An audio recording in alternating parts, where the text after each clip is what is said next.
from. So these are all the different meals we got. We did, you know, y'all know I'm dramatic. I'm over the top. But we're gonna do the unboxing. They sent like some deals. And then, oh, it's packaged so nice. This is what we're gonna be doing tonight. The Szechuan beef noodles and spaghetti with Brussels sprouts and lemon parmesan. That's gonna be for sometime this week. Creamy chive chicken and hey honey salmon. I'm so excited for that one. Oven gold chicken sausage, gnocchi bake. So they send everything that you need for the order, to my knowledge. So these are the meats and stuff. We need ground beef. Yeah, so that's gonna be that. Nice. So this big old box, honey, this box, you definitely need it. Just ice packs.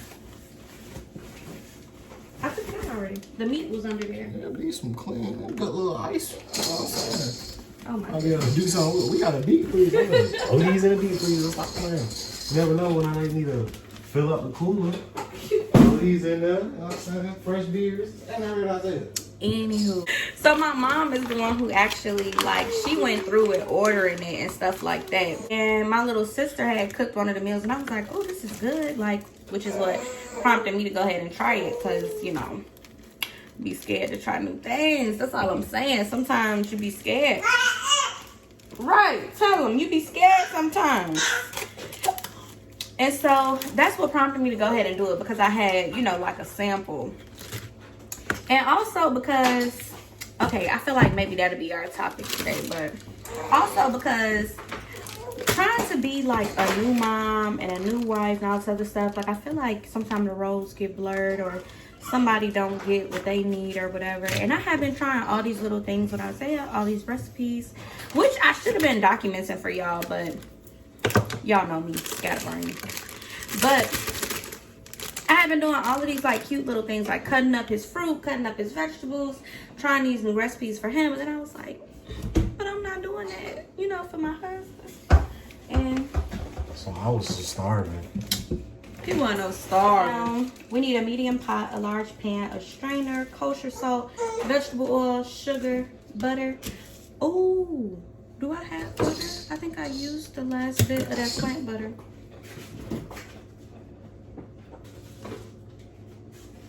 Oh, and it's just enough too. Okay, so right now I'm gonna get all this stuff out and then I'm gonna come back. Okay, so we're back, guys. Zay has already started prepping everything. Like he chopped up I call them green onions, but they call them scallions. Look, now y'all can see Isaiah. That's the thing he in, but I don't know what that's called. Like, because it's technically not a walker, because he not walking. But like, yeah, like it's not a bouncer. I don't know what that thing is supposed to be called. I don't know. But right now we have the water boiling. Oh, it looks like I'm pointing at something totally different. But the water boiling and the pot is heated up for the ground beef. And what else I'm supposed to be doing? It's really nothing for me to do now except wait. So Isaiah is now, like, he's saying like quite a few words now. He's like pulling up and standing up, trying to walk. He's been crawling for a while now. He's eating like food now, but he's also breastfed and stuff like that. Y'all already know that stuff. So we're planning like trips and stuff and getting excited, you know, for his birthday. His birthday's coming up in July. In July. Your birthday coming. July 12th. Yes, July 12th. We got some big things planned for his birthday, which probably is crazy for real because he already gonna be 1, so he ain't gonna remember nothing. But you know, you gotta do the most when it's your only child and your first child. So you gotta do the most. Why are you yelling? You want to tell me something?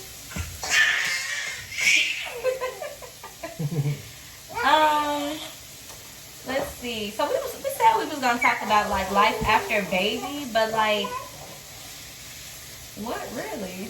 I don't know. I mean, a little less sleep at night. That's it. Really. Yeah.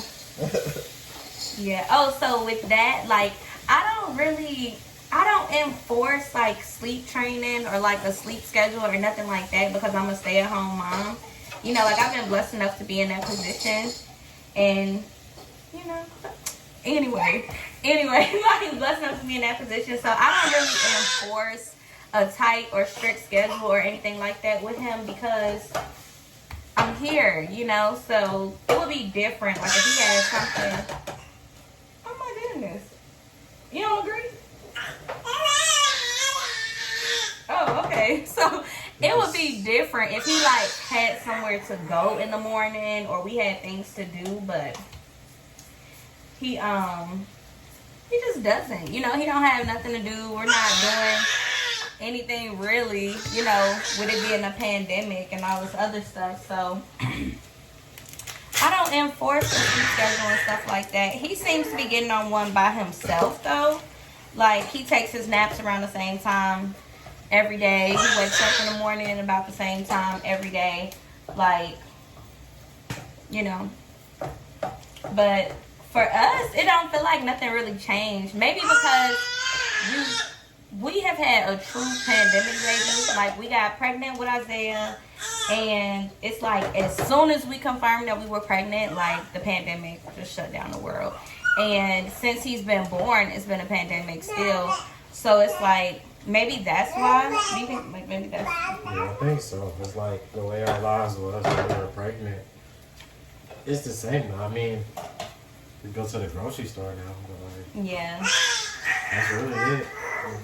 If we want to, we can go to the club. We got a baby, so. Yeah. But like even with like the grocery store, like life has changed so much to where like for the most part we don't do grocery shopping for real unless it's like something that like I have certain preferences. Like I may want like I use plant butter instead of, you know, like typical butter and stuff like that, which is something that's a little harder to find, so I have to go to a store to get it. Like as far as like an update on me, like did I go through, let's see, I don't really think I went through postpartum depression, which I'm glad and I'm grateful for. I do think that I started to experience it. Like when I first had Isaiah, I wasn't really on social media. Like I was, but I wasn't. Like I was just like scrolling, laughing at some stuff here and there, like ha ha he he. And then I changed basically like the pages that I would follow. Like the pages I was following was like gross motor skills for babies, like recipes for babies, how to do this, how to do that, you know, like stuff like that. I joined dad groups on Facebook. See? Me too, for moms. Like, so that changed a lot, but I think that once I got into the swing of things with having a newborn, I feel like that's when I started noticing like a lot of changes with myself. Like I started getting back on social media, and when I was getting on social media, I started to feel a lot of ways that I didn't feel before getting on social media like that. Like when I started actually like, oh, this is what I'm feeding my time with when Isaiah's asleep, and this is what, you know, I'm doing in the meantime. Like I started noticing changes in myself. Like I started getting so down on myself because, you know, I feel like there's this like really toxic like snapback culture or like whatever the case is. Like I think that is so unhealthy. Like if you're not in a good enough place to, you know, see stuff like that, hear stuff like that, because you go through so many changes, you know, emotionally, hormonally, mentally, physically, when you get pregnant, after you have a baby. And prior to getting on social media, I felt fine. Like I felt like my body, like I don't know if y'all remember, but like I was so happy. I was like, oh my gosh, like look at my stomach, it's going, you know, back down after I think like maybe what was it, like 3 days after having Isaiah, I felt like I looked like myself again. But I then started, like when I got on social media, I started picking myself apart. Oh my gosh, like it was like all of these celebrities was like, oh, had my baby yesterday, boo boo, no mommy pooch, no stretch marks, no, and I'm like, why that didn't happen for me? Like, and like it was crazy because like in reality, I weigh, you know, after I had Isaiah, I lost all of that, I guess like baby weight, I guess, but my body changed. Like it felt like my weight is distributed differently now. Like I feel like my arms are bigger. Like I have like stretch marks in places that I did not have stretch marks. Like my back seems bigger to me. And it could just be the picking myself apart, but it just became one of those things. Like I'm seeing it on social media. I'm seeing people, you know, tummy tucks, mommy makeovers, all this different stuff. And it just started making me just tear myself apart. When in reality, you just had a baby. Like, and I feel like it takes away the focus from that. Like I feel like it takes away the focus from the high of having a baby, experiencing all of these things for the first time, and the joys and stuff of that, because you get so fixated on snapping back and getting your, you know, pre-baby body back with, you know, nothing. Like you ain't just had no baby. Say dada. Say dada. He's probably the only baby that I know that said mama first. Like, they say saying dada is easier, but he said mama first. Like, he get mad and be yelling, mama, mama, mama, mama. Like, if he see me, it's over with. I think, like, people get into it too much. They be thinking too much into it. But, like, the normal person can't have a personal trainer and work out 3 times a day and have a chef and all that stuff, but it's different. It's funny you say that. My mom said the same thing. She was like, if you were living the life of a celebrity, then yeah. She was like, you know, but like you said, like the average person doesn't have that. Like, would I want those things if I could have them? Like, in reality, we could have a nanny. We could. Like, we could budget out for it. But, like, I don't think I want it. Like, if you have the ability to be there in your child's life all the time, like, and help them and see, like, all of their firsts and all this other stuff, like, I don't think I want a nanny. Like, I don't, like... Yeah, I don't think they need one. Like, I can do everything a nanny can do. Yeah. So, it's like, I don't really need... Like, I would rather Isaiah be like, if I just need a day... You know, for whatever reason. Because I do think that people need that. I think that it's very easy to get caught up in, like, the roles that you're supposed to play. Like, wife and mom and friend and all this other stuff. I think it's very easy to get caught up in those things and to lose your true sense of self. So I think that that's, like, you know, a part of it, too. But if I just need a day, I'd rather him, like, be with his family. Like, you know, his aunts, his uncles, like, his nana, all these different people. Like, I would rather that than to just be like, care.com, come on, Cindy, come get this baby. Isaiah, say dada. Say dada. Hey, what? Isaiah, baby bear, say dada. Say it.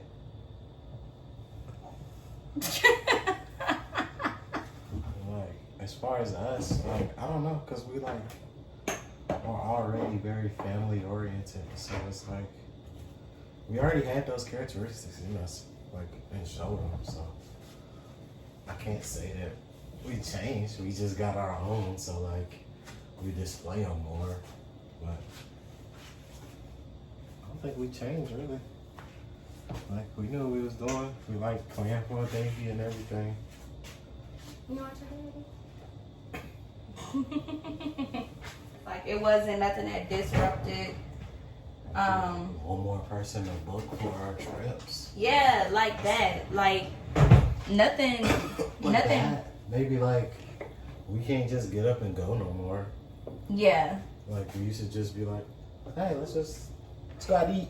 Or let's go to the movies, or let's go do this. But I don't even know if that's just like, if that's the change with the baby, or if that's like life has changed like that. For me personally, like, I wouldn't have felt, you know, too hesitant to have him out. Now that first month when he was like so small and all that other stuff, like maybe like his first 6 months of life, at least 3, I feel like he needed to be in the house. But I don't even know, like, if I really felt like that, or if I felt like that because of the pandemic. What else can we tell y'all?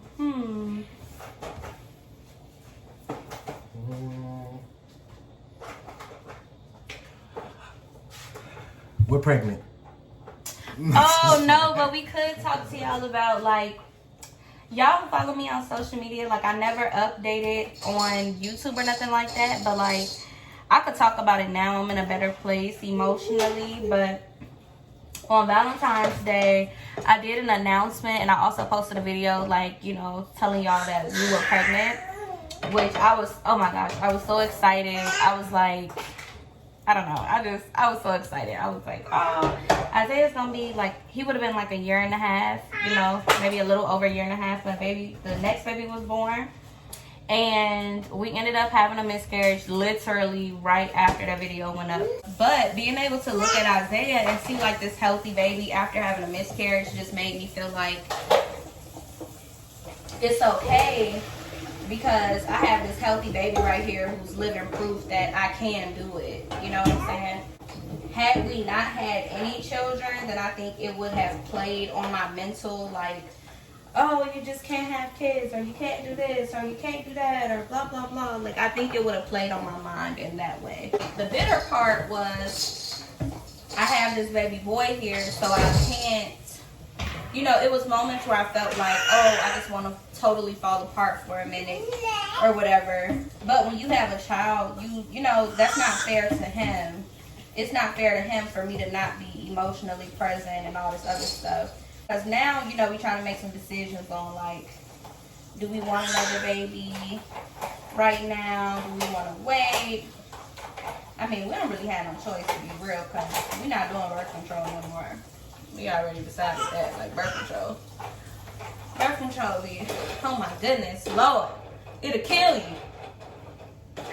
We good now. It's okay. Like, it's still, you know, it's sad, and it does, you know, it plays on me sometimes from here and there, but it's okay. It's all right. Y'all know me, though. I don't handle trauma well, so I got a new piercing, and I got a tattoo. I got the miscarriage ribbon with the baby's date, like when the miscarriage happened for the baby and stuff. But okay, we're wrapping up now, so I will let you guys see the finished results in a couple minutes. We're gonna clean up a little bit and then, you know, go from there. Get ready to eat some din. Oh, he ready to get out his little plaything. I don't know what that thing is called. I don't know. Okay, so this is the meal, and we accidentally cooked all of the green onions, so that's why we don't have that pop of color, but it's the meal. And we're gonna try again. I told you the noodles are like weird. Well, I ain't gonna say weird, but they feel kind of weird. That's good. Easy. Mm-hmm. Easy. Two Hey, baby. Both sisters returned to their father and new stepmother. This was a great horror film. It's one of those movies where it all comes together at the very end. Who taught you how to eat noodles? We have Black Swan. Do you like it? It's about I haven't even tried it yet. perfect. This movie has a lot of crazy scenes and a lot of crazy turns. Natalie Portman really pulls off this it's character. dope.